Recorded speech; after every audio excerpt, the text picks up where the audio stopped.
இந்த உலகத்திலே ரொம்ப உயரமான மலை எதுன்னு கேட்டால் நீங்கள் கண்டிப்பாக மவுண்ட் எவரெஸ்ட் அப்படின்னு தான் சொல்லுவீங்க.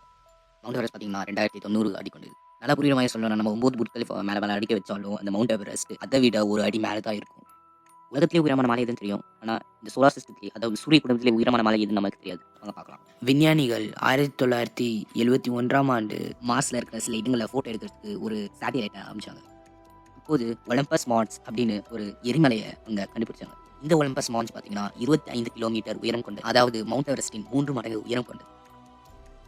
ஏன்னா நம்ம மவுண்ட் எவரெஸ்ட் பார்த்தீங்கன்னா வெறும் 8 கிலோமீட்டர் உயரம் கொண்டது. நம்மளுடைய மவுண்ட் எவரெஸ்ட் அடிக்க வைக்க நம்மளுக்கு 9 புர்ஜ் கலிஃபா தேவை. ஆனால் ஒலிம்பஸ் மான்ஸ் அடிக்க வைக்க எத்தனை தேவை நிறைய பேருக்கு டவுட் வரும். சொல்கிறேன், இந்த ஒலிம்பஸ் மான்ஸ் அடிக்க வைக்க நம்மளுக்கு மொத்தம் 30 புர்ஜ் கலிஃபா தேவை. ஒலிம்பஸ் மான்ஸ் பார்த்தீங்கன்னா அது தனியாக ஒரு இடத்துல இல்லை, அது கூடவே நிறைய சின்ன சின்ன எரிமலைகளும் இருக்கு. இந்த எரிமலை பார்த்தீங்கன்னா மார்ஸில் ஒரு பகுதியான டார்சஸ் மான்டஸ் அப்படின்ற ஒரு இடத்துல லொக்கேட் ஆயிருக்கு. அது மட்டும் இல்லாமல் இந்த வேல்கனோ வந்து ஒரு ஷீல் வேல்கனோ, அதாவது இந்த எரிமலை வெடிக்கும் போது அதுக்குள்ளே இருக்கிற எல்லா லாவாவையும் வெடித்து செதற விடாம அதுக்குள்ளே இருக்கிற லாவா வெளியில வந்து ஒழுகும்.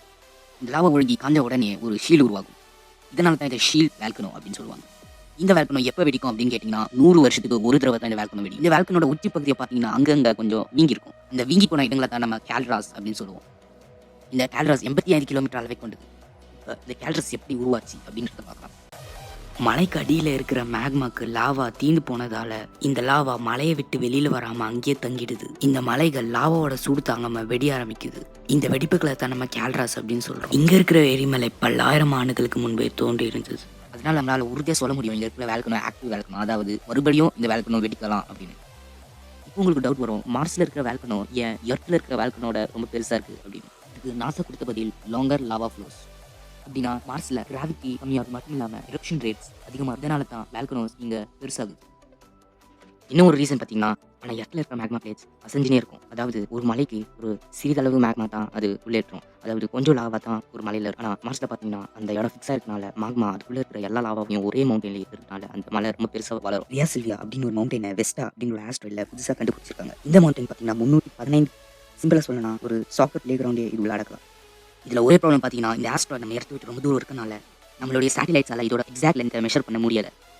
இதனால் இப்போதைக்கு மார்ஸில் இருக்கிற ஒலிம்பஸ் மான்ஸ் தான் இந்த சோலார் சிஸ்டத்தோட மிக உயரமான மலை அப்படின்றது தெரிய வருது.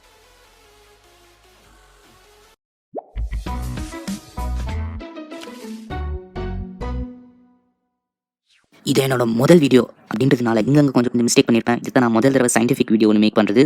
யூடியூப்பில் நான் 3-4 வருஷம் இருந்தேன், ஆனால் எனக்கு நல்ல வரவேற்பு கிடைக்கல. ஸோ அதனால் நம்ம தமிழ் சேனல்ஸ்லேயே சயின்ஸ் சேனல் ரொம்ப கம்மியாக இருக்குது அப்படின்றது தெரிய வந்துச்சு. ஸோ அதனால் இந்த சேனலை மேக் பண்ணியிருக்கேன். மறக்காம சேனல் சப்ஸ்கிரைப் பண்ணிங்க, பக்கத்தில் இருக்கிற பெல் பட்டன் அமைக்கிங்க. நான் அப்லோட் பண்ணுற ஒரு வீடியோ உங்களுக்கு வந்து சேரும். அது மட்டும் இல்லாமல் இந்த சேனல் தான் தமிழ்லேயே ஒரு ஃபர்ஸ்ட் இன்ஃபோகிராஃபிக் ஷோ, அதாவது கார்ட்டூனில் சயின்ஸை எக்ஸ்பிளைன் பண்ணுற ஒரு சேனல். ஸோ என்னால் முடிஞ்ச அளவு டெய்லி ப்ளாக் பண்ண ட்ரை பண்ணுறேன். அடுத்த சயின்டிஃபிக் வீடியோவில் உங்களை மீட் பண்ணுறேன். சேனல் இது வரைக்கும் சப்ஸ்கிரைப் பண்ணாதவங்க சிவப்பு கலரில் இருக்கிற சப்ஸ்கிரைப் பட்டன் அமைக்கி அது கூட இருக்கிற பெல் பட்டனையும் அமைக்கிட்டீங்கன்னா நான் அப்லோட் பண்ணுற ஒரு வீடியோ உங்களுக்கு கிடைக்கும்.